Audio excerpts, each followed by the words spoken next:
Exercise 1.4, question 2. Write down the decimal expansions of those rational numbers in question 1 above which have terminating decimal expansions. So expansions that end. Now for this you need to go and watch question number 1 where I told exactly which ones were terminating. Right now I will write down all of those rational numbers here and then we'll write their decimal expansions. Okay, so here I have put the first two. You will see four more in the coming slides. Now, what is the idea here? How do you write down the decimal expansion, go from a rational number basically to the decimal form without long division, of course? Well, here's a piece from your book. It says any real number which has a decimal expansion that terminates, so a terminating decimal expansion, can be expressed as a rational number whose denominator is a power of 10. So you can do it. Why really? Because see, if it's terminating, then the denominator is made up of only 2's and 5's. And 2 and 5, 1 2 and 1 5 is what it takes to get a 10. So what do I do when I have two 2's and two 5's? I will have two 10's and so on. But it's not necessary that I always have the same number of 2's and 5's. Well, what do I do then? This is what you'll understand here. So here's part 1. It's 13 over 5 to the power 5. So I have no 2's in the denominator. But to make the denominator a power of 10, I need 2's also. Because as I said, every 10 is just 2 times 5. So right now I just have a 5. What do I do? Well, you have to multiply both the numerator and the denominator by a suitable power of 2. Now, what suitable power is that? You take the same power that your 5 has really. So, you will take 2 to the power 5 here also and here also. Then what happens is that your numerator becomes what it becomes and the denominator becomes a beautiful 10 to the power 5. So, this is a power of 10. Let me also do the numerator. 13 times 32 is 416. Now see how easy it is to take this into a decimal form. So 416 divided by 1 followed by 5 zeros because that's what 10 to the power 5 is. Now how do you work on decimals like this? Right now the decimal is here at the very end. It moves back by 5 places. So 1, 2, 3 covering these and 2 more which you will have to fill with zeros. So really this is just equal to 1, 2 zeros and a 416. That's it. That's the idea. Let's do it for part 2 now. So in part 2, the denominator just has 2's. It's 2 to the power 3. But as you know, we need a 5 also to make it into a 10. And now just how you did it in part 1, you take the same power of 5 as 2 had and multiply it in both the numerator and the denominator. So that is how your rational number does not change its value.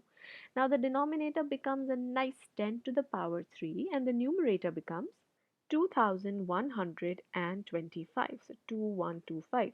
Now it's again super simple. It is 2125 divided by 1 followed by 3 zeros. So the decimal which is right now here has to go back by 3 places. So it will come here, it will sit here. So you will have 2.125. That is it. Here are two parts for you now. Pause the video, try them, and when we play, we will solve these together as well. Alright, so the first one here, you have 2's and 5's both, yes, but they don't have the same power. Well, what do you do now? 2 has a power of 6. If I had no 5 at all, then I would have multiplied with 5 to the power 6. But I already have one 5. So how many more 5's do I want? I just want 5 more 5's, right? So since I already have one, I want this much more. So in the numerator also, I will multiply just this much more. Remember, you have to multiply the same thing top and bottom. So your denominator really becomes 2 to the power 6 times 5 to the power 6 because these two together will become 6 5's. So it is 10 to the power 6 while the numerator will be 9375. This time I'll not open this whole thing up. You should know if it is 6 zeros, then I have to get my decimal, which is right now here at the end, 6 places back. So 1, 2, 3, 4 places with the digits themselves, and then 2 more I have to fill with zeros.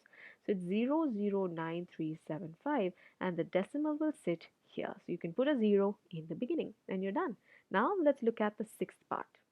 In the sixth part, we didn't have to do any prime factorization, it was already there, but you can see there are three 2's but just two 5's. So I need one more 5. So I will multiply both my numerator and the denominator by just one more 5, which means by 5 to the power 1. So the numerator will also become 23 times 5 to the power 1. The denominator now becomes what? This is 2 to the power 3 times 5 to the power 3, which is 10 to the power 3. And 23 times 5 is how much? It is 115. Final stage, just take the decimal, which is right now here at the end, three places back. Now you have three digits, 5, 1, and 1. So if you take it back, this is it. Let's see the last two parts that we have from question 1, which will have terminating expansions. There you go. These are very, very sweet numbers. They're already very small numbers, so very easy to do. Try them before you see my solution. Okay, so let me just do ninth part. I'm itching to do this because it's already a power of 10. So you have just one zero. So the decimal, which is right now here at the end, will just go back by one place. So it'll come here and sit like this, 0.7. Now let's do this part, the eighth part. So since I only have a 5, I need a 2. And the same power of 2, since this is 1, I just need 2 power 1. And I'll multiply in the numerator as well. So this is 4 over 10, and then just one place it goes to the left, 0.4 is your answer. And we're done.